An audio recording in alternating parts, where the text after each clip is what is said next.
ሰላም እንዴት አላችሁ እንደ ቤተሰቦቻችን ይህ ዘኢትዮጵያ ቻናላችን ነው። በተለያዩ ወቅታዊ ፕሮግራሞች ላይ ትኩረት አድርጎ ወደ እናንተ የሚደርሰው ዘኢትዮጵያ ቻናላችን ዛሬም የተለመደውን ፕሮግራም ወደ እናንተ ያደርሳል። ለዛሬ ልንነጋገርበት የወደድናቸውን 3 ምስሎችን ጋብዛችኋለሁ። እነሱ ላይ መሰረት አድርገን የምንነጋገራቸው ነገሮች አሉ። ፋኖ ውስጥ ያሉ የሚባሉ ነገሮች አሉ። ከቅርብ ጊዜ ወዲህ የምንሰማቸው እነዚህ ነገሮች ወዴት እያመሩ ነው የሚለውን ከራሳቸው ፋኖን ከሚደግፉ ሰዎች በእርግጥ ፋኖን ይደግፋሉ ምንላቸው ሰዎች ራሳቸው የትኛውን ፋኖ የሚል ጥያቄ እንደሚነሳባቸው እርግጥ ነው። ግን በጥቅሉ የፋኖ አሁን ያለው የፋኖን እንቅስቃሴ ልክ አይደለም የሚል አቋም ካላቸው ሳይሆን ኦፍኮርስ ፋኖ መታገል አለበት፣ መሳሪያ ይዞ ጫካ መግባቱ በእርግጥም ተገቢ ነው፣ የህልውና ስጋት አለበት ብለው ከሚያምኑ ማመን ብቻ አይደለም ይሄ ነገር ዳር እንዲደርስ እንዲሳካ ከሚደግፉ የበኩላቸውን አስተዋጽኦ ከሚያዋጡ ሚዲያው ላይ ከሚሰሩ ሰዎች መካከል የሰማነውን አንስተን እዛ ላይ የተወሰኑ ነገሮችን እናነሳለን። ከዛ በተጓዳኝ ሰሞኑን የሀገርና ህዝብ ህልውና ተቆርቋሪዎች ነን የሚል ስያሜ ለራሳቸው የሰጡ ሰዎች እንደምታውቁት የዚህ ወቅት የሰሞኑ መነጋገሪያ ነው። የኢትዮጵያ ፖለቲካ አንድ ነገር ሰስቴን አድርጎ የሚቆይበት ፖለቲካ አይደለም፣ ቶሎ ቶሎ የሚለዋወጥ ነው። የዚህ የሰሞኑ ደግሞ ተረኛ ይሄ የተቆርቋሪ ነን የሚሉ ሰዎች ነው። የነ ጃዋር፣ የነ ልደቱ፣ የነ ይልቃል ሌሎችም ጉዳይ ነው። እዚህ ጉዳይ ላይ ጥያቄዎች የሚያነሱ ሰዎች አሉ። አንደኛዋ ርዕዮት አለሙ ነች። እዛው ጋዜጣዊ መግለጫቸው ላይ ያነሳችው ጥያቄ ሊነሳ የሚገባው ትክክለኛ ጥያቄ ነው ያነሳቸው። ርዕዮት አለሙ ስለ ስማቸውን በተመለከተ ያነሳቸው። ሌላኛው ዶክተር ዮናስ ብሩ ናቸው። እሳቸው ደግሞ በአይዲዮሎጂ የማይገናኙ ሰዎች መሆናቸውን ጭምር አንስተው እንደው ለሀሳብ መጫሪያ የሚሆን ነገር አንስተዋል። እንነጋግራለን ብለዋል፣ እስኪ እናያቸዋለን የሚል ተስፋ ያላቸው ቢመስልም ያነሱት ነገር አለ። 3ቱን ቪዲዮዎች ጋብዛችኋለሁ። እነዚህ ላይ መነሻ አድርገን አንዳንድ ጉዳዮችን እያነሳሳን ቆይታ እናደርጋለን። ዘኢትዮጵያ ቻናላችን ወደ እናንተ በሚደርስበት ቅጽበት ሁሉ የትኛውንም የድጋፍ ማድረጊያ አማራጮች ሼር በማድረግ ላይክ በማድረግ ቪዲዮቻችንን በማድረግ ብዙዎች ጋር እንዲደርስ እንድታግዙን በክብር እንጠይቃችኋለን። ደግሞ ሰብስክራይብ ያላደረጋችሁ ሰዎች ሰብስክራይብ በማድረግ የደወል ምልክቱንም በመጫን ቪዲዮቻችን ቀድሟችሁ እንዲደርሱ ታደርጉልን ዘንድ በታላቅ ትህትና ነው የምንጠይቃችሁ። አማሃ ደገፋ ነኝ። በቀጥታ ወደ ፕሮግራማችን እናልፋለን።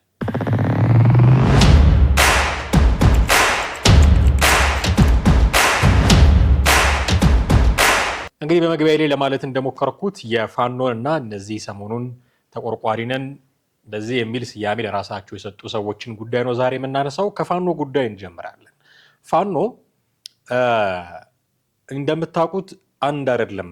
ፋኖ አንድ አይደለም ማለት አፋብሃ፣ አፋህድ፣ አማራ ጎጃም፣ አማራ ጎንደር ምናምን የሚባሉት እንዳሉ ሆነው እሱ ራሱ እንዳለ ሆኖ ይሄ ፋኖ አይደለም የሚል ስም የሚሰጣቸው ፋኖችም ደግሞ አሉ። ምን ማለት ነው?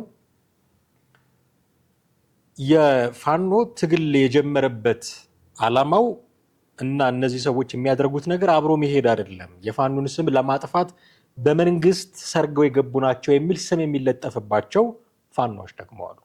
እነዚህ ፋኖች ምን አደረጉ የሚባለው ነገር አሁን ጥያቄ እያስነሳ ነው። በተለይ አፋብሃ የሚባለው ቡድን ውስጥ እንዲህ አድርገዋል የሚል በቡድኑ አፋብሃ የሚል ስም ተጠርቶ እንግዲህ አፋብሃ እንደምታውቁት የነዘመነ ነምሬ ወዳጆ ሌሎችም ማን ነው የዘመነ ምክትል አስረስ ማረ ዳምጤ እነዝናቡ እንደዚህ ሆኖ 10 ምናምን ሆነው የመሰረቱት ተቋም ነበረ። በኋላ የአማራ ፋኖ በጎጃም ወጣ። አሁን የቀረው ቀርቷል። ይሄ የቀረው ኃይል ውስጥ አፋብሃ የሚባለው የቀረው ኃይል ውስጥ የአማራን ህዝብ ሰብል የሚያቃጥሉ ሰዎች ተፈጥረዋል የሚል ወቀሳ መሰማት ተጀምሯል። ይሄ ወቀሳ ከሀብታሙ አያሌው ነው የመጣው። እስኪ መጀመሪያ ሀብታሙ የሚለውን እንስማና እዚህ አካባቢ ያሉ ጉዳዮችን ጥቂት ለማጥራት እንሞክራለን። አፋብሃ በሚል ከተሰባሰቡት ኃይሎችም በአረጀ ሪቶሪክ ላይ ተመስርተው ያረጀ ትርክት ይዘው አገሪቷን ወደ መቀመቅ የሚወስደውን መንገድ ተከተሉ። ሰሜን ወሎ ላይ ወደ 4-5 ወረዳዎች የአርሶ አደር ሰብል በታቀደ ሁኔታ አንድ ወረዳ አይደለም 3-4 ወረዳ ላይ ሙሉ በሙሉ ክምሮች ባንድ በኩል ጊዜና ሰዓት እንዲቃጠሉ ተደረገ።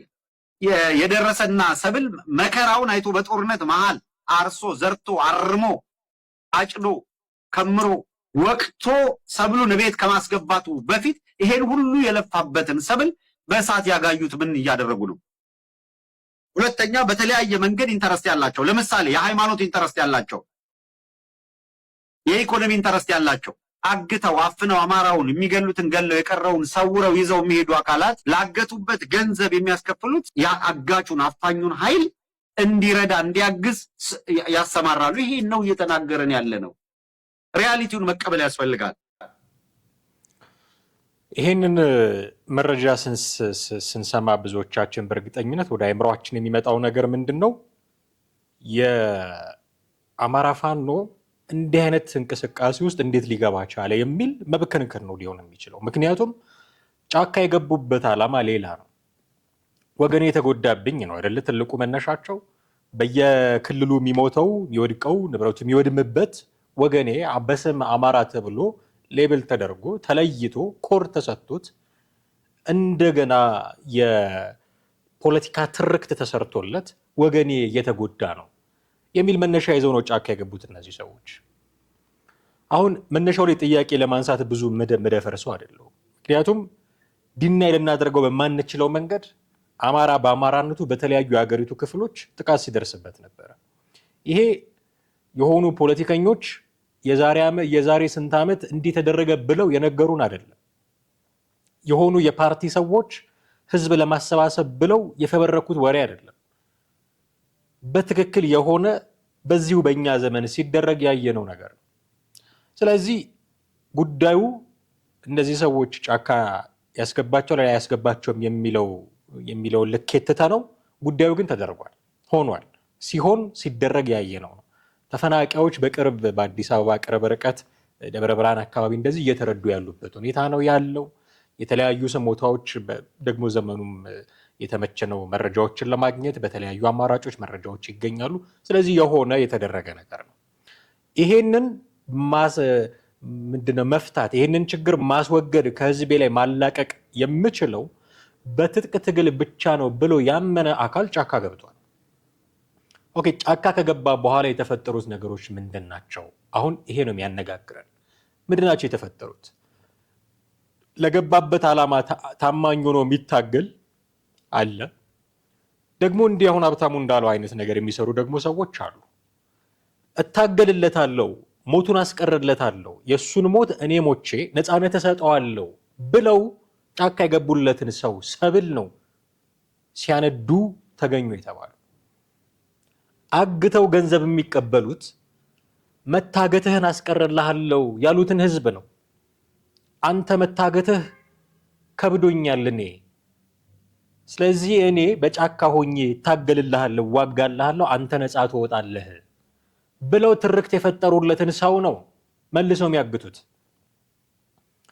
ታስታውሳላችሁ፣ አጣዬ ነው እንደዚህ የሚባለው በተደጋጋሚ ጥቃት የደረሰባት ከተማ እንደሆነች ይታወቃል። አጣዬ እዛ አካባቢ ሸኔ እንደዚህ ያደረገ ሰብል አቃጠለ የአርሶ አደሩን ተብሎ ስንት ፖለቲካ ሲሰራ እንደነበረ የተቃጠሉ ሰብሎች ነበሩ እዛ። ሸኔ ያደረገውን ነገር ለማድረግ ከሆነ ጫካ የገባኸው ምን ትጠቅመዋለህ? ለአማራ ህዝብ ምን ትፈይድለታለህ? መግባት ምንድን ነው የሚጠቅመው? ነፃ አወጣሃለሁ፣ እኔ እታገልልሃለሁ፣ ህይወቴን ሰጥቼ አንተ እንድትኖር አደርጋለሁ ብለህ በስሙ የማልክለት ሰው እንዴት ሰብሉን ታነድበታለህ? በዚህ ጊዜ በዚህ ጦርነት በተፋፋመበት ምናልባት በላዩ ላይ ጥይት በሚጮህበት ጊዜ ዝናብ መጣ አልመጣ ብሎ ጠብቆ ጦርነት ውጊያ ደረሰብኝ አልደረሰብኝ አደጋ ጣዮች መጡ አልመጡ ብሎ ተሳቆ ተጨንቆ ዘርቶ እዚህ ያደረሰውን ሰብሉን እንዳይበላ እንዳይሸጥ ምን አይነት ጭካኔ ነው? ለዚህ ምን አይነት ሎጂክ ነው የሚመጣው? ይሄንን እንዴት ነው አሁን ልታስረዱን የምትችሉት? በምንም መንገድ ነው ልታብራሩ የምትችሉት? ይሄንን ሌላ ፕሮፓጋንዳ መስራት የሚፈልግ ሰው እናንተ ላይ ሰርቶት ቢሆን ኦኬ፣ አይ እነሱማ እንደዛ አያደርጉም ብለን የሆነ ሩም በሰጠናችሁ። የእናንተው ደጋፊዎች ናችሁ። አፋብሃ አፋህድ ሲሉ የሚውሉ አማራ ፋኖ አማራ ጎጃም እያሉ ሲሉ የሚውሉ ዘመነ እስክንድር እያሉ ሲሉ የሚውሉ ሰዎች ናቸው ይኸው መተው መረጃውን የሚነግሩን። ሰብል አቃጠላችሁ፣ አማራዎች ናችሁ፣ ለአማራው ነፃነት እንታገላለን ብላችሁ ጫካ ገብታችኋል፣ የአማራውን ሰብል ታነዳላችሁ፣ ታቃጥላላችሁ። ይሄ ነው ወይ ነፃ ማውጣት ጋይስ? ይሄ ነው ወይ ለወገን ለህዝብ መቆርቆር? ይሄ መቆርቆር የሚለው ቃል እንደሆነ ሁሉም አፍ ውስጥ የሚያስገባው ሆኗል። መቆርቆር ለህዝብ ይሄ ነው ወይ? ኦኬ ለራሳችሁ ጥቅም ነው የገባችሁት፣ አግቶ ገንዘብ ለመቀበል። ደግሞ ሰብል ማቃጠል የሚባል ፋሽን ምን ማለት ነው? እንዲህ በልቶ የሚያድረው እኮ ነው። ሸጦ የዓመት ልብሱን የሚሸምትበት የዕለት ጉርሱን የሚቀምስበት እኮ ነው። ልጆቹን ማስተማር አለበት፣ ለዛ የሚከፍለው ነው። ልጆቹን ማለበስ አለበት፣ ለዛ የሚያደርገው ነው። ገበሬው በዚህ ጭንቅ ውስጥ ተጣቦ ያፈራውን ነገር ማቃጠል ምን ማለት ነው? እንዴት ያለ ፋሽን ነው ማለት? ዓላማው ማናደድ ነው፣ ገበሬውን ህዝቡን ማናደድ ነው። ሲናደድ ሲቆጣ ለትግል ይወጣል የሚል የሆነ ትርክት ነበረ። እንዘጋለን መንገድ ይላሉ። መንገድ እንዘጋና እንዳይሸጥ ያመረቱትን እንዳይሸጡ እናደርጋለን። ከዛ ሌላው ማህበረሰብ ጤፍ ስላላገኘ ትግሉን ይቀላቀላል የሚል ፖለቲካ ሲሰሩ የነበሩ ሰዎች አሉ። ቲክቶክ ላይ ተሰብስበው ቁጭ ብሎ እንደደና ፖለቲካ እንዘጋለን መንገድ፣ የጤፍ ወደ ሌላው የሀገሪቱ ክፍል አይሄድም፣ ከዛ ሌላው የሀገሪቱ ክፍል ሲራብ ለትግል ይወጣል የሚል። አስገድደህ ነው ሰው ለትግል የምታወጣው? ሰብሉን አንድደህበት መንገድ ዘግተህበት ነው ለትግል የምታወጣው? ዓላማውን እኮ ሊገዛው ይገባል። ትግሉ ራሱ ውጤታማ እንዲሆን የሚታገለው ሰው ዓላማውን ሊገዛው ይገባል፣ ሊያሳምነው ይገባል። ይሄ የኔ ችግር ነው ስለዚህ መታገል አለብኝ ብሎ እንዲወጣ እኮ ያስፈልጋል። ካልሆነ መልሶ እኮ ለራስህም ችግር ነው የሚሆነው። ለጥቂት ጊዜ ምናልባት ፖለቲካ ትሰራበት ይሆናል፣ ህዝብ ከጀርባ የተሰለፈ ብለህ ምናልባት ለጥቂት ጊዜ ፕሮፓጋንዳ ትሰራበት ይሆናል። አንሸነፍም አንቻልም የሚል ፕሮፓጋንዳ ተሰራበት ይሆናል። ግን በዘላቂነት ይህንን ጉዳይ ካየው መልሶ አንተ ላይ ነው ባክፋየር የሚያደርገው። ያላመነበትን ላላመነበት ዓላማ እንዲሞት መቼም አትጠብቅም። አንድ ሰው ጀስት ኮዝ ይፈልጋል እኮ እንዲህ አይነት ጉዳዮች አይደሉም። ስለዚህ ሰብሉን አቃጥለ መንገዱን ዘግተ አግተ ገንዘብ ተቀብለ የምታታገለው ታጋይ ላንተም አይጠቅምህም። አፍተሮል በሰብአዊነት ካየ ነው እታገልልሃለሁ ብለው ከወጣኸው ከኮዝ ከራስህ ኮዝ አንጻርም ካየ ነው ውሃ የሚያነሳ ታክቲክ አይደለም ይሄ። እና ሰብል ማቃጠል እንዴት መንግስትን እኮ ትተችው የለ እንዴ? ማዳበሪያን ዌፐን አደረገ፣ እንደዚህ ሴቶችን እንደዚህ ማገትን መንገድ መዝጋትን ዌፐናይዝ አድርጎ እኛን ለማጥቃት ተጠቀመ ትሉ ታሙት የለን። እናንተ መንግስትን የምታሙበትን ነገር መልሳችሁ እንድታደርጋላችሁ እናንተ ይሄ ውሃ የሚያነሳ አይደለም፣ ሚዛን አይደፋም። ይሄ ኮምፕሊትሊ ሊታረም የሚገባው ጉዳይ ነው። በዚህ ደረጃ የሚንቀሳቀሱ ሰዎች አሉ የሚል መረጃ ትሰማ። ይሄንን ስትሰማ ኦኬ ፋኖ ድሮም ችግር አለበት ይሉ የነበሩ ሰዎች ይመጡና ይሃው ያልናችሁ እኮ ይሄ ነው፣ አማራው አይደለም ለራሳቸው ነው የሚታገሉት እነዚህ ሰዎች የሚል የብለን ነበር ፖለቲካ ደግሞ ያመጣሉ። ይሄ ደግሞ መጥቶ ሰርፌስ ሲያደርግ አካባቢው ላይ ምን አይነት ሌላ ትርክት ይፈጠራል? መንግስት አስርጎ ያስገባቸው ሰዎች ናቸው እንጂ ትክክለኛ ፋኖች አይደሉም የሚል ትርክት ደግሞ ይመጣል። ትክክለኛ ፋኖች አይደሉም እነዚህ መንግስት አስርጎ ያስገባቸው ናቸው፣ እንደውም ከፋኖነት ለመንግስትነት የሚቀርቡ ናቸው የሚል ይመጣል። ኦኬ እነዚህ ሰዎች ተመሳስለው ከፋኖ ጋር ተመሳስለው ገቡ የሚለውን ትርክት እንውሰድና አብረው ሲዋጉ መሬት ተቆጣጠርን ስትል ወረዳ ተቆጣጠርን ስትል ያንተ ሰዎች ናቸው፣ ፋኖች ናቸው። ፎቶ አንስታቸው ይኸው ተቆጣጠርን ትላቸዋል። አንተ የማትፈልገውን ነገር ወይ ደግሞ ህዝቡ ላይ ጉዳት የሚያደርሱ ሲሆኑ ኖ የኔ ወገኖች አይደሉም እነዚህ ከኔ ውጭ ናቸው የሚል ነገር ደግሞ ታመጣለህ። ይሄ ይሆን ያስኬዳል ወይ? ሂስን መዋጥ ያስፈልጋል። በቃ መዋጥ ያስፈልጋል ሂስን። ፋኖ ወደድንም ጠላንም እንደዚህ ሚስቢሄቭ የሚያደርጉ ሰዎች አሉት፣ በቃ አሉት። ይሄንን ሂስ ተቀብሎ ራስን ለማጥራት እርምጃ መውሰድ ካልተቻለ በስተቀር ዲናይ ያደረጉ መቀጠል አይቻልም። ጋይዝ እናንተ የመንግስት ሰዎች ናቸው ብላችሁ ያገለላችኋቸው ሰዎች ሳይሆኑ እራሳቸው የአማራ ፋኖ በጎጃም አመራሮች መምህራን ላይ እንዲህ ይደረግ እንደዛ ይደረግ እያሉ በስልክ ትዕዛዝ ሲሰጡ እኮ ሰምተናል። ምነው እነሱን የመንግስት ተለጣፊዎች ናቸው አላላችኋቸው? የእናንተን አቋም የማይገዛ ሰው ሲሆን የመንግስት ሰው ነው የሚሆነው አይደለ? በቃ ባይ ዲፎልት እንደዛ ነው የምታደርጉት። ሌብል ማድረግ አለ ምናምን። መቀበል ያስፈልጋል። ኪስን መዋጥ ያስፈልጋል። ራስን ለመቀየር መዘጋጀት ያስፈልጋል። ይሄ አንድ ማንኪያ ቅንነት ምናምን ያላችሁት ለዚህም ነው የሚሰራው። ራስን ለመፈተሽ ራስን ለመጠየቅ ጭምር ነው የሚሰራው። አለዛ ቅንነት ሌላውን ለማባበል የሚውል ቃል ከሆነ የሚጠቅም አይደለም፣ ምንም የሚጠቅም አይደለም። እናንተ ከሌላው የፈለጋችሁትን አንድ ማንኪያ ቅንነት እስኪ እናንተ ዴሊቨር አድርጉ። በዛ ቅንነት የህዝብን ሰብል ከማውደም እስኪ ተቆጠቡ፣ እስኪ ከማገት ተቆጠቡ፣ እስኪ ገንዘብ ከመሰብሰብ በእገታ ስም ከእሱን ከማድረግ ተቆጠቡ። እስኪ ሰው ይመረዋል። ኦፍ ኮርስ እንዲህ ሲደረግ ይመረዋል። ሲመራው ግን እናንተ እንዳሰባችሁት ምናልባት ከእናንተ ወገን ተሰልፎ ላይታገል ይችላል፣ እናንተው ላይ ሊዘምት ይችላል። ይህንን ማሰብም ጥሩ ነው። ሴናሪዎችን አስቦ እንዲህ አይነት ደቦረስ ሴናሪዮን አስቦ መንቀሳቀስም ጥሩ ነው። ስለዚህ የምትሉትን ቅንነት እናንተ ላይ ያንን የቅንነት ቅባት ተቀብታችሁ እንድትመጡ ያስፈልጋል። አለዛ በእንዲህ ያለ እንቅስቃሴ ብዙ ርቀት ትሄዳላችሁ ብዬ አላስብም። ሊታሰብበት የሚገባ ጉዳይ ነው። የሆነ ነገር ሲያደርጉ ይሄ መንግስት ነው ይሄ እኛ ነው እያሉ መከፋፈሉ በራሱ እንዲህ በቃ በሚያደክም ሁኔታ ልብን ዝቅ በሚያደርግ ሁኔታ ነው ተበጣጥሰው የምናያቸው። በዚህ ደረጃ ነው እንደዚያ ሆኖ የምናያቸው። አሁን የመንግስት ፋኖ የሚል ደግሞ ሌላ የሆነ ነገር ሲደረግ ስም የሚለጠፍ የጦስ ዶሮ እኮ ነው፣ ስኬፕ ጎት ነው። የሆነ ነገር ሲያደርግ ይሄ መንግስት ፋኖ ብሎ ስም ለመስጠትም ይመቻል። የሆነ እነሱ የሚፈልጉት ነገር ካደረገ በቃ ጀግና ናቸው፣ የነሱ አካል ነው። እነሱ ከነሱ አቋም ውጪ ከነሱ ትርክት ውጪ የሆነ ነገር ሲያራምድ ደግሞ ይሄ መንግስት ፋኖ ነው የሚል ስም ለመስጠትም ይመቻቸዋል። ስም መስጠቱ አንዳንድ ነገሮችን መለጣጠፉ ይቆይና ባላችሁት እንፈልጋለን ባላችሁት አንድ ማንኪያ ቅንነት የእሱን የቅንነት ቅባት ተቀብታችሁ ህዝቡ እንዳይመራው ብታደርጉ ጥሩ ነው። የፋኖ ጉዳይ ይሄ ነው። ከሞላ ጎደል ብዙም ሰዓት እንዳንወስድ ወደ ሌሎች ጉዳዮቻችን እንድናልፍ እዚህ ጋር ገታ እናደርግና ሌላኛውን ጉዳይ ደግሞ እናንሳ። በመግቢያ ላይ እንዳልኳችሁ አንደኛው ጉዳያችን የፋኖ ነው። ሁለተኛው የዚህ የተቆርቋሪ ነን ባዮቹ የህዝብ እና የሀገር ህልውና ተቆርቋሪ ነን የሚል ስም ለራሳቸው የሰጡ ሰዎች የነሱ ጉዳይ ነው። ይገባችኋል ይሄ ስም እንዴት አይከብዳችሁም ወይ አይነት ጥያቄ ጠይቃለች ርዕዮት ዓለሙ። ወደ በኋላ አሰማችኋለሁ እሱን ጥያቄ። እዛ ላይ ከመድረሳችን በፊት ግን ይሄ ስብስብ ላይ ኮንቲኒየስሊ እየተነሳ ያለው ጥያቄ ምንድን ነው? በአቋም የሚገናኙ ሰዎች አይደሉም አይደለ? በተደጋጋሚ የሚነሳው ጥያቄ እሱ ነው። በአቋም በአስተሳሰብ በርዕዮት ዓለም የሚገናኙ ሰዎች አይደሉም። በሀገር ምንነት ይብን የሚግባቡ ሰዎች አይደሉም። እነዚህ ሰዎች አንድ ሆነው ማሳካት የሚችሉት ነገር የለም። ምናልባት በአጭር ጊዜ እቅድ ሊያሳኳቸው የሚችሉ ነገሮች ሊኖሩ ይችሉ ይሆናል። ነገር ግን በረጅም ጊዜ ሂደት ካየ ነው ምናልባት ለሀገር ጥፋት ነው የሚሆነው መልሶም የሚል ስጋት ያላቸው ብዙ ሰዎች አሉ። ጉዳዩን አድቫንቴጅ ከመውሰድ አንጻር የሚገመግሙትም ሰዎች አሉ። ለምሳሌ ፋኖ እየተጠናከረ ስለመጣ የፋኖን አድቫንቴጅ ለመውሰድ ነው የነ ጀዋር መሐመድ የመጡት የሚል እሳቤ ግንዛቤ ያላቸው ሰዎች አሉ።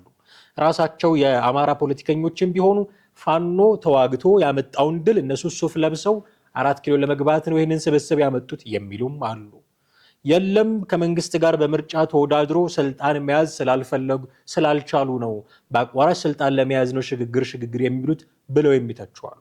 ከነዚህ ትችቶች መካከል አንዱ ዶክተር ዮናስ ብሩ ያነሱት ትችት ነው። በእነዚህ ሰዎች አለመግባባት መሃል ስለሚፈጠረው ነገር ያነሱት ትችት አለ። ምንድን ያሉት ዶክተር ዮናስ ብሩ? እሱን ጥቂት ሰምተን እንመለስና ሌሎች ዓለም አቀፍ ልምዶችስ ምን ይነግሩናል? ተለያይቶ በአቋም ተለያይቶ በፐርፐዝ ተገናኝቶ ውጤት ማምጣት ይቻላል ወይ የሚሉ ጉዳዮችን ዓለም አቀፍ ልምዶችንም ለማሳያ ያህል እያነሳን ጥቂት ነገር እናነሳለን። በቅድሚያ ግን እስኪ ዶክተር ዮናስ ብሩ የሚሉትን ነገር ሰምተን እንመለሳለን። አሁን የኛ ችግር በተለይ አማራውና ኦሮሞ ላይ ያለው የትራንዚሽን ሲስተሙንና የፓወር ኮንቴንሽኑን አብሮ ነው የሚያው። ትራንዚሽን እንፈልጋለን፣ በኦሮሞ ስልጣኑ ላይ መቆየት አለበት። ትራንዚሽን እንፈልጋለን፣ ግን አማራ ስልጣኑን ነጥቆ መያዝ ያለበት። ያንን ማድረግ ትልቁ ችግር ውስጥ ላይ ነው ያለውና እቺን ሚኒመም አጀንዳም ለማምጣት እንትን የማይሉበት አንደኛ በተለይ በኦሮሞዎቹ ላይ ዲስፕላይስ ለአማራዎችም የምታየው ነገር ምንድነው? እንዲህ አሁን እኮ እንደዛ ብንል እንትናችን ጭንብላችን ነው የሚባለው ይወጣል። የኦሮሞ ህዝብ እስካሁን የታገልንበትን ሸጠውት ይሄ ኦሮሞማ የሚባለውን ከአይዲዮሎጂ አሳልፈው ሃይማኖት አድርገውት ስለነበረ ያንን መተው በጣም ከባድ እንደሆነ ይገባቸዋል። እና እነዚህ ነገሮች ይሄ እያጨበጨባችሁ ገና ጀዋርና እስራኤል አንድ ሩም ውስጥ ተገኙ ወይንም ደግሞ ብላችሁ ስታጨበጭቡ ምንም የትም አያደርሰንም። ምክንያቱም አይተናል ከፋኖ ነው አንድነት የፋኖ ተፈጠረ ተባለ፣ ሙዚቃው በጣም እስከመጨረሻው ተለቆ እስክስታው ተረገጠ። ምን አለ ገና የተረጨው ጸበል ሳይደርቅ በየፋናቸው ሄደው ምንድነው በመግለጫ መደባደብ ጀመሩ። ያ ሊሆን የቻለበት ምክንያቱ ምንድነው? መሰረታዊ በሆነ ፋንዳሜንታል ነገር ላይ ከባዶቹን ነገር መንካት ስላልፈለጉ ነው። አሁን እነዚህ እንነካለን ብለውናል። እንግዲህ ሲነኩ ነው የምናየው። ይሄ አይነት ጥያቄ ነው የሚነሳባቸው እነዚህ ሰዎች። አሁን ትራንዚሽናል ነገሩን እንፈልጋለን ይላሉ። እንደ ኮት ለማድረግ የዶክተር ዮናስ ብሩን ንግግር ትራንዚሽናል ፕሮሰሱን እንፈልጋለን ግን ኦሮሞ ስልጣን ላይ መሆን አለበት ይላሉ። ትራንዚሽናል ነገሩን እንፈልጋለን ግን አማራ ነጥቆ ስልጣን መውሰድ አለበት ይላሉ። ይሄ አብሮ አይሄድም። ስለዚህ ሁሉም በየራሳቸው ውስጥ ሊያሳኩ በየቡድኖቻቸው አሁን ይሄ ተቆርቋሪ ነን ብለው የመጡት ሳይሆን የአማራ ፖለቲከኞች፣ ኦሮሞ ፖለቲከኞች፣ ኢትዮጵያኒስት ነን የሚሉት ሰዎች ራሳቸው በየቡድኖቻቸው ሊያሳኳቸው የሚፈልጓቸው የየራሶቻቸው ፍላጎቶች አሏቸው። ይህን ፍላጎት ለማስፈጸም ስብስቡን ፈልገውታል። ይሄ ስብስብ የሚቆየው ይሄ ስብስብ የሚረጋው ያ እነሱ የሚፈልጉት ነገር እስኪሳካ ድረስ የሆነ ማሳኪያ መንገድ ነው ያደረጉት ነው እኔ የሚገባኝ የምረዳው እንደዛ ነው። ስለዚህ ለምሳሌ ጀዋር መሐመድ የራሱ ፍላጎት አለው፣ ኢንጂነር ይልቃል የራሱ ፍላጎት አለው፣ ልደቱ አያሌው የራሱ ፍላጎት አለው። የየራሳቸውን ፍላጎት ይደብቁና የጋራ ተቆርቋሪ ነን በሚል ስብስብ ውስጥ መተው አንዳች የሆነ ጫና ፈጥረው ከተሳካላቸው በኋላ ከዛ የራሳቸውን ፍላጎት ነው አፕላይ ማድረግ የሚፈልጉት። ለምሳሌ በጣም ጥሩ ነገር ያነሱት ዶክተር ዮናስ ብሩ ጀዋር መሐመድ ያለው ኮንስቲትዌንሲ ምን እንደሚፈልግ ይታወቃል። ምክንያቱም እንዴት ባለ መንገድ ሰርቶ እዚህ እንደደረሰ ስለሚታወቅ፣ ምን አይነት የፖለቲካ አይዲዮሎጂ እየተከተለ እዚህ እንደደረሰ ይታወቃል። ምን አይነት መንገዶች እየተጠቀመ እዚህ እንደደረሰ ይታወቃል። ስለዚህ የጀዋር ማህበራዊ መሰረት ማን ነው? የቱ ነው? እሳቤው ይታወቃል። የልደቱ አያሌው እሳቤ ይታወቃል። ማህበራዊ መሰረት አለው የለውም እርግጠኛ ሆኖ መናገር ይከብዳል። መሬት ላይ እንደ ጀዋር መሐመድ ውጣ ብሎ ሰልፍ የሚያስወጣው በቃ ተመለስ በቃ ብሎ የሚመልሰው ሰው ስለመኖሩ እርግጠኛ አይደለሁም። ሐሳቦቹን ግን ብዙዎች ሼር ስለሚያደርጉት ምናልባት በሐሳብ ደረጃ የሚቀበሉት ሰዎች አይጠፉ ይሆናል ብዬም ደግሞ አስባለሁ። ስለዚህ የራሱ ፍላጎት አለው፣ የራሱ እሳቤ አለው። ኢንጂነር ይልቃል ጌትነት በፊት ከልደቱ ጋር አንድ ጎራ ውስጥ የምናካትተው ሊሆን ይችላል። አሁን ፋኖ ጎራ ውስጥ ያለ ሰው ነው። እሱ ደግሞ እንዲሁ የራሱ ፍላጎት አለው። የአማራ ማንነት፣ የፋኖ ጉዳይ እንዲህ የሚሉ የራሱ ጉዳዮች አሉት። አፕላይ ማድረግ የሚፈልጋቸው ጉዳዮች አሉት። ከነገዱ አንዳርጋቸው ጋር ዋይት ሃውስ ደጅ የሚጠኑት ነገር አላቸው፣ ምናልባት ከነመዓዛ መሐመድም ጋር ጭምር። ስለዚህ የራሱ ፍላጎት ደግሞ አለው። አትሊስት እነዚህ ሶስቱን ሰዎች ብናያቸው የየራሳቸው ፍላጎት፣ የየራሳቸው እሳቤ፣ የየራሳቸው ተከታይ ያላቸው ሰዎች ናቸው። እነዚህ አንድ ሊሆኑ የሚችሉበት አግባብ አለ ወይ? አሁን ጀዋር መሐመድ አንድ ልሁንም ብሎ ሐሳቡን እንኳን ቢተው አይችልም እኮ። ምክንያቱም እንዲህ ብሎ አይደለም ያንን ኮንስቲትዌንሲ ያመጣው። ሐሳቡን ቢቀይር እሳቸው እንዳሉት ጭምብሉ ተገለጠ ነው የሚባለው እንደዛ። ስለዚህ ሊቀይር አይችልም ሐሳቡን። ታዲያ ለምንድን ነው የፈለገው ይሄንን ስብስብ ተቆርቋሪ ምናምን የሚለውን? ሐሳቡን ማስፈጸሚያ መንገድ ሊሆነው ይችላል። መንግስትን ተቃዋሚ በሆኑ ሰዎች ስለተሰበሰበ ለጊዜው ሁሉም አንድ አይነት ተቃዋሚ ስለሆኑ አይጣሉም፣ አይጋጩም። ስለዚህ አሁን ላይ ዓላማቸው መንግስትን መጣል ነው። መንግስትን መጣል የሚባል የጋራ አጀንዳ ስላላቸው፣ የጋራ መሰባሰቢያ ነገር ስላላቸው በዛ ዙሪያ ነው የተሰባሰቡት። ተቆርቋሪንን የሚበሉ አብሮነትን ምንም ይበሉ በዛ ዙሪያ ተሰብስበዋል። ይሄ ነገር ሄዶ ሰክሰስ ካደረገ ግን ጀዋርም የራሱን ይልቃልም የራሱን ልደቱም የራሱን ሐሳብ ነው ማንበር የሚፈልጉት። አሁን ሲጠየቁ መጀመሪያ ይሄኛውን ጉዳይ እንጨርስና በዛ ላይ እንነጋገርበታለን የሚል ነገር ነው በተደጋጋሚ የሚሰጡት። ኖ በተቃራኒው መሆን አለበት። ተግባቡ መጀመሪያ ይሄን። አሁን ይሄንን ተግባብተው በቼም ነው የማይፈቱት። ምክንያቱም የየራሳቸው ኮንስቲትዩዌንሲ ያላቸው። ጀዋር አቋም ቢቀይር ኢሚዲየትሊ ነው የሚጠሉት። ይልቃል አቋም ቢቀይር ኢሚዲየትሊ ነው የሚጠሉት። ምናልባትም እናንተ ጭምብላችሁ ተገለጠ ብለው አማራ አይደለህም ኦሮሞ አይደለህም እያሉ ፌክ ኢትዮጵያኒስት ናቸው ያሉ ስምም ሊሰጣቸው ይችላል። ይሄን ስለሚፈሩ ቢፈልጉ እንኳን አቋም አይቀይሩ። እኔ ይፈልጋሉ የሚል እምነት የለኝም። ቢፈልጉ እንኳን አቋም አይቀይሩ። ታዲያ እንደዚህ ባለው ሁኔታ ውጤት ማምጣት ይቻላል ወይ የሚለው ቀጣዩ ጥያቄ ነው። ውጤት ማምጣት ይቻላል ወይ እንደዚህ ባለው ሁኔታ? የእነዚህ ሰዎች ዩኒቲ ኦፍ ፐርፐዝ ነው እንጂ ዩኒቲ ኦፍ አይዲዮሎጂ አይደለም። ዩኒቲ ኦፍ ፐርፐዝ ለአጭር ጊዜ የሚቆይ ነው። የሆነች ለጥቂት ጊዜ ተሰብስበው አንድ ዓላማ ኖሯቸው እሱን ለማስፈጸም የሚደረግ ነው። ዩኒቲ ኦፍ አይዲዮሎጂ የሌለው ረጅም ጊዜ ሊቆይ አይችልም። በሐሳብ በእቅድ ማነበር በሚፈልጉት ስርዓት አንድነት የሌለው አካል ለአጭር ጊዜ ነው ሊሰባሰብ የሚችለው። ስለዚህ ኢትዮጵያን የሚፈልጓት ለአጭር ጊዜ ነው ወይ? የእነሱን ስርዓት ለማንበር ሲሆን ይጣላሉ ወይ የሚል ስጋት እንዲገባን ያደርጋሉ። ዓለም አቀፍ ልምዶች ምን ይነግሩናል? እንዲህ አይነት የተለያየ አቋም ላይ ሆነው ትግል የጀመሩ ሙቭመንት የጀመሩ አካላት እንዴት ባለው ሁኔታ ነው ፍጻሜያቸው የሆነው? ተሳካላቸው ወይስ አልተሳካላቸው? እነሱን እናነሳለን። በርካታ ነገሮችን ለማንሳት እንሞክራለን። ከዓለም አቀፍ ልምዶች አንጻር የሌሎች ሀገሮችን አፍሪካ ውስጥም በአውሮፓም ደረጃ በዓለም ጦርነት ደረጃ በሀገሮች ደረጃ እንዲህ አይነት አሊያንስ ተፈጥሮ ምን አይነት ነገር መጣ የሚሉትን ጉዳዮች እናነሳለን። ግን መጀመሪያ ላይ ማወቅ፣ መረዳት፣ መገንዘብ ያለብን ነገር ፐርፐዝ ላይ የተባበሩና አይዲዮሎጂ ላይ የተባበሩ ሰዎች የሚሄዱበት ርቀት ልዩነት እንዳለው። ፐርፐዝ ላይ የተባበሩ ሰዎች አጭር ርቀት ይሄዳሉ። አይዲዮሎጂ ላይ እሳቤ ላይ የተባበሩ ሰዎች ደግሞ ረጅም ርቀት ይሄዳሉ። የነዚህ የኛ ሰዎች ጉዳይ ፐርፐዝ ላይ ነው የተስማሙት። የአጭር ጊዜ እቅድ ላይ ምናልባት መንግስትን ማስወገድ የሚባል እቅድ አላቸው። እሱን እስኪያሳኩ ድረስ አንድ ሊሆኑ ይችላሉ። ከዛ ሪሰርፌስ የሚያደርግ ሀሳብ አለ። ልዩነት፣ የአይዲዮሎጂ ልዩነት መንግስትን እስኪያስወግዱ ድረስ መንግስትን ማስወገድ የሚል የጋራ ፐርፐዝ አላቸው። እሱ ነው ሰርፌስ አድርጎ የሚቆየው። አይጣሉም፣ አይጋጩም። ልክ ይሄኛው ነገር ከተሳካላቸው ነው እንግዲህ ከተሳካላቸው ያ የአይዲዮሎጂ ልዩነት መጥቶ ሪሰርፌስ ያደርጋል። ያኔ ግጭቱ መለያየቱ ይመጣል ማለት ነው። ስለዚህ ምናልባት ሊሳካላቸው የሚችለው ምናልባት ሁሉን አካታች ሁሉን አቀፍ የሆነ ጠንካራ ውይይት አድርገው የሚስማሙባቸው ህግ እና ማዕቀፍ አዘጋጅተው ከሆነ በዛ መንገድ ሊሳካላቸው ይችል ይሆናል።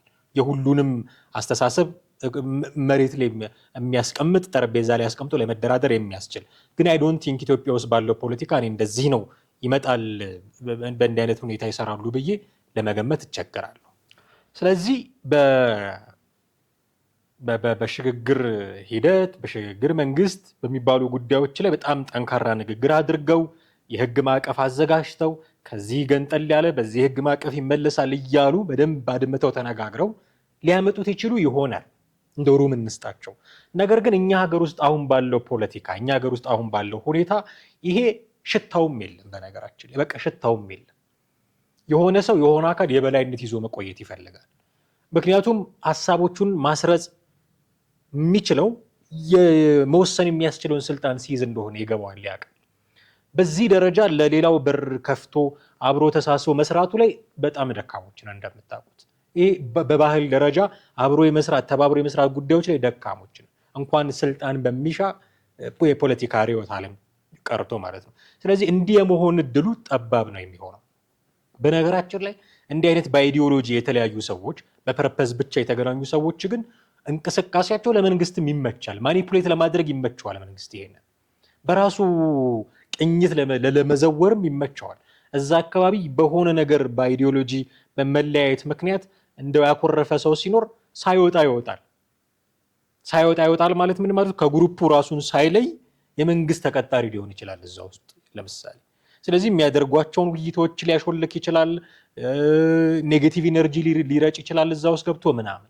ስለዚህ በርካታ ጉዳዮችን ሊያመጣ ስለሚችል መንግስትን ማኒፑሌት ለማድረግ ፈርታይል ግራውንድ ይኖረዋል። በአይዲዮሎጂ ስትለያይ የሆነ ግሩፕ ሆነ ይህንን ሁሉ እኔ ሳያስቡበት የቀረው አይመስለኝም። ግን ጥቅማቸው ፍላጎታቸው ማሳካት የሚፈልጉት ነገር መንግስትን ማስወገድ የሚለው ላይ ብቻ ትኩረት ያደረጉ ይመስለኛል። ይሄ ዩኒቲ ኦፍ ፐርፐዝ ነው። ለሆነ ጥቅም ለሆነ ፐርፐዝ ነው ህብረት የፈጠሩት። ወይራስ በአይዲዮሎጂ የተፈጠረ ዩኒቲ ቢሆን ኖሮ ጉዳዮቻቸውን ለማድረግ ከመንቀሳቀሳቸው በፊት አይዲዮሎጂ ላይ ተነጋግረው ሊግባቡ ያስፈልጋቸው ነበር። ይሄንን ግን ማድረግ አልቻሉም። እንዲህ ባለው ሁኔታ ውስጥ የሚደረጉ እንቅስቃሴዎች፣ እንዲህ ባለው ሁኔታ ውስጥ የሚደረጉ ትግሎች ምን ያህል ስኬታማ ናቸው፣ ምን ያህል አዋጭ ናቸው የሚሉ ጉዳዮችን ግን ከዓለም አቀፍ ደግሞ ኤክስፒሪየንስ የተወሰኑ ነገሮችን ማየት የምንችል ይመስለኛል። ለምሳሌ የሁለተኛው የዓለም ጦርነት በሚደረግበት ሰሞን ከ1939 እስከ 1945 እንደ አውሮፓውያን አቆጣጠር ነው የሆነ ስብስብ ነበር አይደለም። ለአሜሪካ፣ ሶቪየት ዩኒየን፣ ብሪቴን፣ ግሬት ብሪቴን አንድ ግሩፕ ውስጥ ነበሩ እና በተቃራኒው ዓላማቸው የነበረው ናዚን ማስወገድ ነበር። በነገራችን ላይ አሜሪካ፣ ሶቪየት ዩኒየን እና ግሬት ብሪቴን ስንል በአይዲዮሎጂ በጣም የተለያዩ ናቸው። ለምሳሌ አሜሪካ ካፒታሊስት ናት። ሶቪየት ዩኒየን ደግሞ ስለ ሶሻሊዝም ወይ ስለ ኮሚዩኒዝም ነው የምታቀነቅነው። ኮንስቲቲዩሽናል ደግሞ ሞናርኪ የሚባል እሳቤ ያላቸው ግሬት ብሪቴኖች የተለያዩ ናቸው። አሁን ናዚን በማስወገድ እንቅስቃሴ ላይ አብረው ሰሩ፣ ተሳካላቸው። ይሄ ስኬት ከመጣ በኋላ ናዚን ካስወገዱ በኋላ ግን ወዲያው ቀዝቃዛው ጦርነት ውስጥ ነው የገቡት። ምክንያቱም በአይዲዮሎጂ የሚገናኙ ሀገራት አይደሉም። ካፒታሊስቶች እና ሶሻሊስቶች አብረው ሊሰሩ ኔቸራቸው አይፈቅድም። ወዲያው ወደ ቀዝቃዛው ጦርነት ነው የገቡት። አሁን ድረስ ያሉትን መቆራቀሶች ምናምን እናያለን። በሁለተኛው የዓለም ጦርነት ማግስት ናዚን ባሸነፉ ማግስት አንድ ሆነው ነው ናዚን ያሸነፉት። ህብረት ፈጥረው ነው አሜሪካ እና ሩሲያ ህብረት ፈጥረው ናዚን አሸንፈው በማግስቱ ቀዝቃዛው ጦርነት ውስጥ ነው የተደፈቁት። ይሄ የአይዲዮሎጂ ልዩነት ስላላቸው የመጣ ጭምር። ሌሎችን ጉዳዮች ሌሎች ምሳሌዎችንም እንዲሁ ማንሳት እንችላለን። ለምሳሌ የህንድ የነጻነት እንቅስቃሴ 1940ዎቹ ላይ የነበረ እንቅስቃሴ ነው። የህንድ የነጻነት እንቅስቃሴ ማህተመ ጋንዲን በብዛት እናስታውሳቸዋለን። እሳቸው የሚመሩት ነን ቫዮለንት ኮንግረስ የሚባል ፓርቲ አለ። የሙስሊም ፒፕል እንደዚህ አይነት እንቅስቃሴ ያላቸው አሉ። ሃይማኖት ተኮር እንቅስቃሴ የሚያደርጉ አሉ። ደን ሶሻሊስት የሆኑ ሰዎች አሉ። ሌሎች ቡድኖችም ደግሞ አሉ። እነዚህ ሁሉ ህብረት ፈጥረው እንግሊዝን ከቅኝ ገዥነት ማላቀቅ ነበረ ትልቁ ዓላማቸው። ተሳክቶላቸዋል።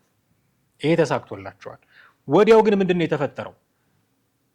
ዩኒቲ ኦፍ ፐርፐዝ ስለሆነ የነበራቸው ያ ፐርፐዝ እንግሊዝን ቅኝ ገዥ እንዳትሆን ማድረግ፣ እሱን ነገር ማብቃት ነበር ዓላማቸው። እንዲበቃ ያደረገ ዩኒቲ ኦፍ አይዲዮሎጂ ግን አልነበራቸውም። በዚህ ምክንያት ህንድ ሁለት ቦታ ተከፈለች። ፓኪስታንና ህንድ ሆነች። በተለይ በሃይማኖት ተኮር የተለያየ ሀሳብ የነበራቸው ስለነበሩ የፓኪስታንንና ህንድ ብለው ከፍለው ሁለት ሀገር አደረጉ።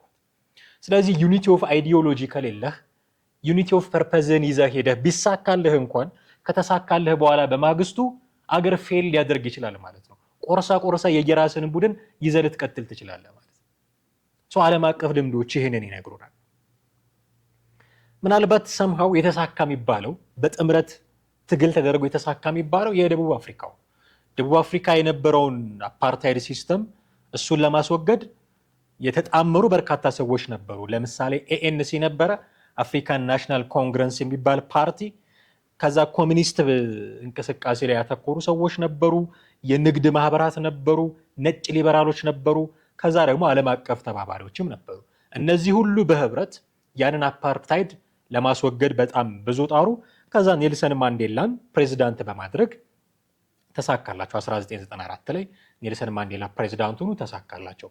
ብዙ ነገሮች ይነሳሉ እዚህም ላይ ግን ሰምሃው በቃ እንዲህ አይነት ትግሎች ፍሬያማ ናቸው ሊባል ከሆነ የደቡብ አፍሪካው ነው በምሳሌነት የሚመጣው። ስለ ይቅርታ ስለ ህብረት ትግል ምናምን ሲነሳ ኔልሰን ማንዴላን ፕሬዚዳንት በማድረግ የተጠናቀቀ ስለሆነ ሰምሃው አሁንም ድረስ በጥቁሮቹና በነጮቹ መካከል ያለው ነገር የሚያባብል ቢሆንም ግን ሰምሃው ትንሽ ተሳክቷል ተብሎ እንደ ሰክሰስ ስቶሪ የሚነሳው እሱ ስለሆነ እንዲህ አይነት ጉዳዮች አሉ። ግን ከብዙ በጣም ጥቂቱ ነው አንዱ ልንለው የምንችለው የሆነ በባትሪ ተፈልጎ የሚገኝ አይነት ስኬት ነው።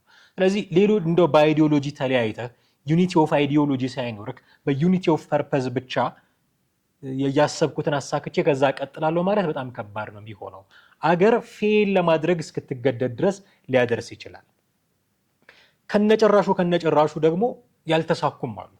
አሁን ቀደም ሲል ያየናቸው ለምሳሌ የህንድ ከዛ የዓለም ጦርነትን ምናምን ያየናቸው ነበራቸው ስኬቶች። ለምሳሌ ሁለተኛው የዓለም ጦርነት ላይ ያሳኩት ትልቁ ስኬት ምንድነው? ናዚን ማስወገድ ማሸነፍ ነው። የህንድ የነፃነት እንቅስቃሴ ላይ ያሳኩት ነገር ምንድነው? እንግሊዝን ቅኝ ገዢ የነበረችውን እንድታቆም ማድረግ ነው፣ ማስወጣት ነው። ስለዚህ የሆነች ነገር አሳክተዋል። ካሳኩ በኋላ የመጡት ነገሮች ግን ነው ጥፋት ያመጡት። ህንድን ሁለት ቦታ የከፈላት ከዛ በኋላ የመጣው ነገር ነው። ከዛ እንደገና ወደ ቀዝቃዛ ጦርነት የሄዱትም አሜሪካና ሩሲያ እንዲህ ባለ ሁኔታ ነው። ስለዚህ ትንሽ ስኬት የነበራቸው ግን በአብዛኛው ለሀገር ፌል መሆን ምክንያት የሆኑ እንቅስቃሴዎች ነበሩ። ከነጨራሹ ስኬት ደግሞ የሌላቸው ሙቭመንቶች አሉ። እንዲህ በመለያየት የተለያየ አይነት አይዲዮሎጂ በመያዝ እና ከነ ልዩነታቸው ጥምረት ፈጥረው በመታገላቸው ምክንያት ከነጨራሹ ምንም አይነት ደግሞ ውጤት ያላመጡ አካላት አሉ። ለምሳሌ ሊቢያን ማንሳት እንችላለን። በዚህ ሊቢያ የአረብ ስፕሪንግ እሷ ጋር ሲደርስ የአረብ ስፕሪንግ ማዕበል እሷ ጋር ሲደርስ ይህንን እንቅስቃሴ ወደ ሙሐመር ጋዳፊን ለመነቅነቅ ነው የተጠቀሙበት። እንደሚታወቀው እዚህ እንቅስቃሴ ውስጥ በርካታ አካሎች አሉ። ጎሳዎች፣ አማጽያን፣ ጎሳ ተኮር በጎሳቸው የተሰባሰቡ አማጽያን ነበሩበት። በእስልምና እምነት የተደራጁ አማጽያን ነበሩበት። እኛ ሊበራል ነን የሚሉ ተራማጆች ነን የሚሉ ነበሩበት። የውጭ ኃይሎች ነበሩበት። እነዚህ ሁሉ ተሰባስበው ሙሐመር ጋዳፊ ጋር ነው ግጭት የጀመሩት። አሁን ሊቢያ ያለችበትን ሁኔታ ግን የሚያውቅ ያውቀዋል። ሲቪል ዋር ላይ ነው ያለችው ሊቢያ አሁን ያለችበት ሁኔታ። ስለዚህ እንደነዚህ አይነት ከነጨራሹ ደግሞ ሰክሰስ ስቶሪ ያልሆኑ ጉዳዮችንም ማንሳት እንችላለን። ከአውሮፓ አንድ ኬዝ እንጨምር፣ የስፔንን ጉዳይ ማንሳት እንችላለን። ስፓኒሽ ሲቪል ዋር ከ1936 እስከ 1939 የተደረገ ሲቪል ዋር ነበር። ይሄ ሲቪል ዋር በሪፐብሊካን ነን በሚሉ እና በፋሽስቶች መካከል የተደረገ ነው። እነዚህ ሪፐብሊካን ነን የሚሉት በውስጣቸው የተለያዩ አካላት ነበሩ። ለምሳሌ ሶሻሊዝምን የሚያቀነቅኑ ነበሩ፣ ኮሚኒዝምን የሚያቀነቅኑ ነበሩ፣ አናርኪስቶችም እንዲሁ ነበሩ። ሶሻሊዝም እና ኮሚኒዝም የሃይስት ፎርም ኦፍ ሶሻሊዝም ነው የሚመስለኝ። ኮሚኒዝም በቃ ሲለጠጥ የሆኑ ነገሮች በጣም ጽንፍ ሲረግጡ የሶሻሊዝም ጉዳዮች ኮሚኒዝም ነው የሚሆኑ። ግን በየራሳቸው ደግሞ የተለያየም ደግሞ አቋም ያላቸው ስለሆኑ ሶሻሊስት ነን የሚሉ፣ ኮሚኒስት ነን የሚሉ፣ አናርኪስት ነን የሚሉ ተሰባስበው በአንድ ጥላ ውስጥ ገቡ፣ ሪፐብሊካን በሚባል ጥላ ውስጥ። እነዚህ ሪፐብሊካን በሚባል ጥላ ውስጥ ሶስት አይዲዮሎጂ ይዘው የገቡ አካላት ፋሺስት ከሚባሉት አካላት ጋር ነው የገጠሙት። ሲቪል ዋር የተደረገው ያሸነፉት ፋሺስቶቹ ናቸው። እነሱ አንድ ነበሩ። አንድ ስለነበሩ የሚለያዩበት ሁኔታ አልነበረም። እነዚህ ግን በአይዲዮሎጂ የተለያዩ ናቸው። ስለዚህ በአይዲዮሎጂ ተለያይተህ የምታደርገውን እንቅስቃሴ የምታደርገው ትግል በጦርነትም ይሁን በፖለቲካው ትግል አሸናፊ አያደርግህም። አሁን ከዘረዘርናቸው የዓለም አቀፍ ኤክስፔሪንሶች ውስጥ አንድ ብቻ ነው ያየነው ሰክሰስ ስቶሪ፣ የደቡብ አፍሪካው። እሱም በጣም ብዙ ችግሮች የሚነሱበት ነው። አሁን ድረስ የርዝራዦች አሉ ሀገሪቱ ውስጥ እንደምታውቁት። ዜኖፎቢያ የሚባል ነገር አለ ደቡብ አፍሪካ ውስጥ እንደምታውቁት፣ መጤጠልነት። እንዲህ አይነት ማህበረሰብ ነው የፈጠሩት አፍተሮል እዛ ደረጃ ደርሰው። ስለዚህ ተለያይተህ በአይዲዮሎጂ ተለያይተህ በጣም ኮር በሚባሉ ጉዳዮች ተለያይተህ ዩኒቲ ኦፍ ፐርፐዝ ብትፈጥር ያችን ፐርፐዝ እስክታሳካ ድረስ ነው ምናልባት የሚሳካልህ አብረህ የምትቆየው። ያችን ፐርፐዝ ካሳካህ በኋላ ግን ወዲያው ሪሰርፌስ የሚያደርግ ልዩነት ነው። ከዛ እሱ ልዩነት ልክ ህንድ ውስጥ አፕን እንዳደረገው ሊሆን ይችላል። ህንድና ፓኪስታን የሚባሉ ሁለት ሀገራት ተፈጠሩ። ሊቢያ ውስጥ አፕን እንዳደረገው ሊሆን ይችላል። ሲቪል ዋር ሊፈጠር ይችላል። ስፔን ውስጥ እንደሆነው ሊሆን ይችላል። የዓለም ጦርነትንም በምሳሌነት አየን። ቀዝቃዛ ጦርነት ውስጥ ገብተዋል እነዚህ ሀገራት። ስለዚህ የሚቀድመው ሀሳቦቻችሁን አንድ ማድረግ ነው። የሚሻለው ደግሞ ሀሳቦቻችሁ አንድ ካልሆኑ በየግላችሁ መታገል። በየግላችሁ ሀሳቡ አንድ የሆነው ግሩፕ እየፈጠረ መታገል። አይ እኛ የሚለያይ ሀሳብ የለንም ካላችሁ መጨፍለቅ እና ዩኒፋይ ሆኖ መውጣት ነው። ሌላኛው በብሔር ፖለቲካ እያመነ ሌላኛው በነገራችን ላይ በአገር ምንነት እንኳን እኮ አይስማሙም እነዚህ ሰዎች። በአገር ምንነት እንኳን እኮ አይስማሙም። ለአንዳንዶቹ እኮ ሀገር የመቶ ዓመት ታሪክ ነው ያላት እዚህ ስብስብ ውስጥ ላሉት። ለአንዳንዶቹ የ3000 ዘመን ታሪክ ያላት ሀገር ነች። ለአንዳንዶቹ አጤ ምኒልክ ቀኝ ገዢ ናቸው። ለአንዳንዶቹ አጤ ምኒልክ ፍትሃዊ ገዢ ናቸው። ታሪካችንን ላይ እንኳን አይስማማው። ኢትዮጵያ ውስጥ ታሪክ የኢትዮጵያ ፖለቲካ ውስጥ ያለውን ቦታ እናውቃለን። መቼም እኛ ባልነበርንበት ዘመን በተደረገ ታሪክ የሚመራ ፖለቲካ ነው ያለን። አጤ ምኒልክ የሚባሉ ሰው አጤ ምኒልክ የሚባሉ ንጉሠ ነገስት በሰሯቸው ስራዎች የአሁን ፖለቲካ የሚበየንበት ሀገር ላይ ያለ ነው። በአጤ ምኒልክ ይስማማሉ ወይ እነዚህ ሰዎች? ቀኝ ገዢ ናቸው አይደሉም በሚል እኮ ይጣላሉ። ይሄ ተራ ነገር አይደለም። በነገራችን ላይ ያንዳንድ ፖለቲከኞች ኮር ፖይንታቸው ነው። አጤ ምኒልክን በመስደብ ነው አንዳንዶቹ ማህበራዊ መሰረታቸውን የገነቡት፣ ተቀባይነታቸውን የገነቡት። አጤ ምኒልክን በመስደብ ነው፣ ጡት ቆርጧል ብለው ሐውልት በመትከል ነው። በዚህ ሳይስማሙ መንግስትን በመጣል ብቻ ተስማምተው ነገ ሀገር ቢረከቡ በአጤ ምኒልክ ይጣላሉ፣ በታሪካችን ይጣላሉ፣ በባንዲራ ይጣላሉ። ቢጫው አረንጓዴ ቢጫ ቀይ ላይ ያለው ቢጫው የኦርቶዶክስ ነው ብለው የሚያምኑ ሰዎች አሉበት። ይሄ ለነገ ይደር የሚባል ነው ወይ ጋይስ? ይሄ ቁጭ ብለው እኮ መነጋገር ያለባቸው መፍታት ያለባቸው ጉዳይ ነው። አገር እንመራለን ይዘን እናስተዳድራለን ካሉ በኋላ የሚፈጥሩት ሌላ ነገር መሆን አልነበረበትም። ዩኒቲ ኦፍ አይዲዮሎጂ ያስፈልጋቸዋል መቀጠል ከፈለጉ። ካልሆነ ዩኒቲ ኦፍ ፐርፐዝ ነው ያላችሁ። ዩኒቲ ኦፍ ፐርፐዝ ደግሞ ፐርፐዙን እስክታሳኩ ድረስ ነው ዩኒፋይ ሆናችሁ የምትቆዩት። ልክ ፐርፐዛችሁ ከተሳካ በኋላ ብዙ ሴናሪዎች አሉ ሊፈጠሩ የሚችሉ። ሲቪል ዋር ሊኖር ይችላል፣ ሀገር ልትበታተን ትችላለች። እሱን እንሰጋለን። ዓለም አቀፍ ኤክስፒሪየንስ የሚያሳየን እሱን ነው። ይህንን እኮ ነው እያልን ያለ ነው። አልገባቸው እንደሆነ አላውቅም፣ ወይ ደግሞ አውቆ የተኛን ቢቀሰቅሱት አይሰማም ካልሆነ በስተቀር ከእንደነዚህ በጣም ትልልቅ ግራንድ ከሆነ ልዩነታችሁ ጋር እንዴት ዩኒቲ ትፈጥራላችሁ? እንዴት? ከዛ ደግሞ ሲነገራችሁ እንደርስበታለን። ድልድዩን ስንደርስ ነው የምንሻገረው። ያን እንነጋገርበት። አሁን አስቸኳዩ ጉዳይ ሌላ ነው። የነሱ አስቸኳይ ጉዳይ መንግስትን ይመጣል ነው። እኛ ደግሞ የሚያሳስበን መንግስትን ተሳክቶላችሁ ከጣላችሁት ቅድም እንዳልኩት ማኒፑሌት ለመደረግ የተመቸ ፈርታይል ግራውንድ ያለው እንቅስቃሴ ነው። ምክንያቱም በአይዲዮሎጂ ስለማይስማሙ። ስለዚህ መንግስትን በዚህ ሲስተም ለመጣል ይሳካላቸዋል አይዳውት። ግን ቢሳካላቸው እንኳን እኛ ጥያቄያችን መድረግ ቢሳካላችሁ እንኳን አገር የሚያስቀጥል አንድነት የላችሁም። በጣም ትልቅ ልዩነት አላችሁ። በነገራችን ላይ ጋይስ የምክክር ኮሚሽኑ ውጪ ያሉ ሰዎችን አጀንዳ ለመሰብሰብ እንቅስቃሴ መጀመሩን ታውቃላችሁ። ፎር ዩር ሰርፕራይዝ ኢትዮጵያ የሚባለው ስም ይቀየርልን የሚሉ ሰዎች አሉ። በኢትዮጵያ ስም እንኳን እኮ አይስማማም። ይቀየርልን ማናቸው?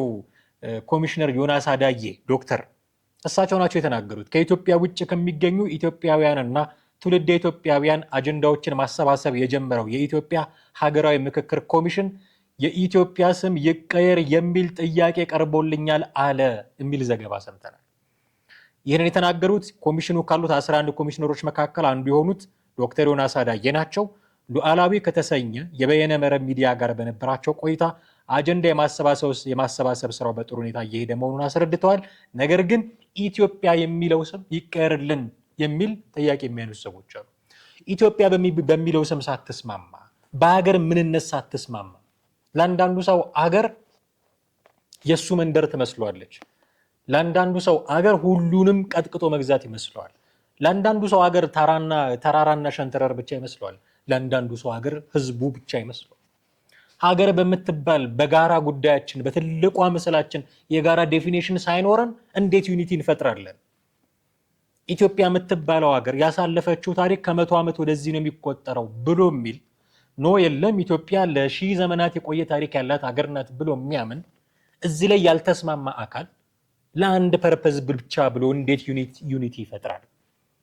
ፍጠሩ። እሺ ዩኒቲውን ፈጠራችሁት፣ ፐርፐዛችሁ ተሳካላችሁ። ከዛ ግን እንሰጋለን። አገር ልትበተን ትችላለች። ሲቪል ዋር ውስጥ ልታስገቡት ትችላላችሁ። 3-4 ቦታ ልትከፋፍሏት ትችላላችሁ ኢትዮጵያን። 3-4 ቦታ መከፋፈሏ ብቻ አይደለም ጉዳት ያለው። በነገራችን ላይ ከዚህ በፊት ዲያቆን ዳንኤል ክብረት ሲናገሩ ሰምቻችኋል። አብረው ሆኖ ያልተስማሙ አካላት ተለያይተው ሊስማሙ አይችሉም።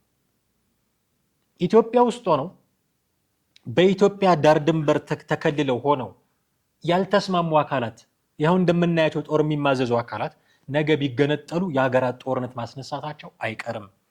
በጣም ትልቅ ኬዎስ ነው የሚፈጠረው። እንዲህ እንዲሆን አንፈልግም ነው በቃ። ይሄ የዜጋ ጥያቄ ነው። ይሄ እንዲህ እንዲሆን አንፈልግም። ስለዚህ ይሄ ዩኒቲ ኦፍ ፐርፐዛችሁን ተዉና ዩኒቲ ኦፍ አይዲዮሎጂ ላይ ስሩ። በአይዲዮሎጂ አንድ አንሆንም የምትሉ ከሆነ አንድ የምትሆኑት ብቻ ተሰብስባችሁ የራሳችሁን ጥረት አድርጉ። አይዊሽ የሰላማዊ ትግል ብታደርጉ፣ ከዛ በመለስ ያሉ ጉዳዮችን ብትተዋቸው። አንዳንዶቹ እዚሁ ስብስብ ውስጥ ያሉት ጉዳዮቻችን የሚፈጸሙት ሊፈቱ የሚችሉት በጦርነት ብቻ ነው ብለው የሚያምኑ ናቸው። አንዳንዶቹ በሰላማዊ ትግል ብለው የሚያምኑ ናቸው። እስከ መቼ ይዘልቃሉ ሰላማዊ ትግል ላይ የሚለው ስታንድ ላይ ቆመው ራሱ ሌላ ጥያቄ ሆነ። እንዲህ ውጥንቅጡ የወጣ ስብስብ እድሉ ቢኖረውና ሀገር እጁ ላይ ብትወድቅ ምንድን ነው የሚያደርጋት? አየን እኮ የህንድን ኤክስፒሪየንስ። በሃይማኖት ተለያይተው በአይዲዮሎጂ ተለያይተው ሙቭመንት ጀመሩ። እንግሊዝን ከቅኝ ገዢነት እናላቀቃለን ብለው ተሳካላቸው። ዩኒቲ ኦፍ ፐርፐዝ ስለነበራቸው ፐርፐዛቸው ተሳካ። እንግሊዝ ሀገሪቱን ጥላላቸው ወጣች። በማግስቱ ህንድና ፓኪስታን የሚባሉ ሁለት ሀገራት ፈጠሩ። ህንድና ፓኪስታን አሁን ኒውክሌር የታጠቁ ደመኞች ናቸው። የሆነ ቀን ቢፈነዳ አገር ሊጨርስ የሚችል ሚሳኤል የታጠቁ ደመኞች ናቸው። የህንድ መሬት የፓኪስታን መሬት እየተባባሉ ነው። የህንድ እስልምና የፓኪስታን እስልምና እየተባባሉ ነው። እንዲህ ባለ ጭቅጭቅ ውስጥ ነው የሚኖሩት። ስለዚህ ዩኒቲ ኦፍ ፐርፐዛችሁን ተዉት። ዩኒቲ ኦፍ አይዲዮሎጂ ላይ ስሩ።